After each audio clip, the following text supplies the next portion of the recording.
Well, it's a rather large scene, as you can imagine, and as I mentioned before, South Orange Avenue has been shut down. Crime scene investigators have taped off this entire parking lot as they continue to gather evidence from inside of this TD Bank. Right here is where just one of the bullet holes went into the side of her home. On the other side of this hole is where she said she was sleeping just moments before that shot was fired. This was a shooting inside of a nightclub near International Drive. As Cynthia was on the phone with that 911 operator, the water began to rise. The door was locked. I can't open the door. Cynthia began to panic. With professional training and in the right hands, 20 employees with Seminole County Public Schools were sent home last week with the neurovirus. She heard those loud gunshots and at one point heard the gunman laugh. Outside of police headquarters, Roy Ramos, Channel 9 Eyewitness News. You know, kind of hasn't really hit me yet, but, you know, probably gonna go home and hit me. You are looking at the beautiful smile of 14-year-old Savannah Money. Classmates and friends just received the news she and her 11-year-old brother David were shot and killed by their father, 52-year-old David Money. Their 9-year-old sister, who was also shot, survived but is now fighting for her life. She was just one of the nicest people. Well, she was the nicest person I've ever met, and it's just really, really hard. Investigators said the incident may have stemmed from a domestic dispute when just after 5 this morning, Money threatened to shoot his wife, Cynthia. And he had threatened her with a firearm. Investigators say that Cynthia Money ran out of her home early this morning, across the street to a neighbor's house to call 911. Just moments later, she said she heard gunshots, not knowing that inside of this home, her husband would shoot her 3 children and then turn the gun on himself. Leave the kids out of it. Those kids are innocent. What did they do? Neighbors said they awoke to loud screams from that mother, telling neighbors to call 911. We were able to find the couple had recently been going through a divorce that had yet to be finalized and may have led up to the tragedy today. I have no idea what to do. I don't know.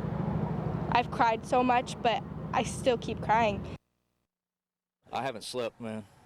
I haven't slept. I mean, this is your family. Yeah. Byron Peavy and his wife Catherine frustrated, to say the least, after they received a letter from Volusia County Saturday stating a bike trail would be paved along Maytown-Osteen Road. In the plans, several feet onto their front yard. And I got a letter in the mail saying that the first 100 feet here is not my property and the county wants to make a bike trail out of it. According to Volusia County, a deed from the 1930s may allow them access to 100 feet from the center of the state-owned road to the owner's property to construct the bike trail. Okay, so the plans Volusia County has sent out involve taking over 30 feet of Byron's front yard.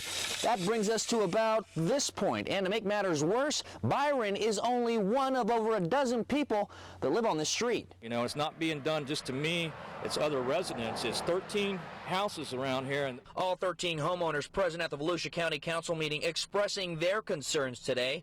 For Byron, this is not the first time he's had to deal with this issue. He lost his childhood home in Apopka to State Road 429, something he says he does not want his son to experience. I have a 4-year-old son, and I want him to be raised like I was. This isn't going to go away, and I'm not going to shut up about it. Even if it's my last breath, my last dollar, I'm not going to shut up about it.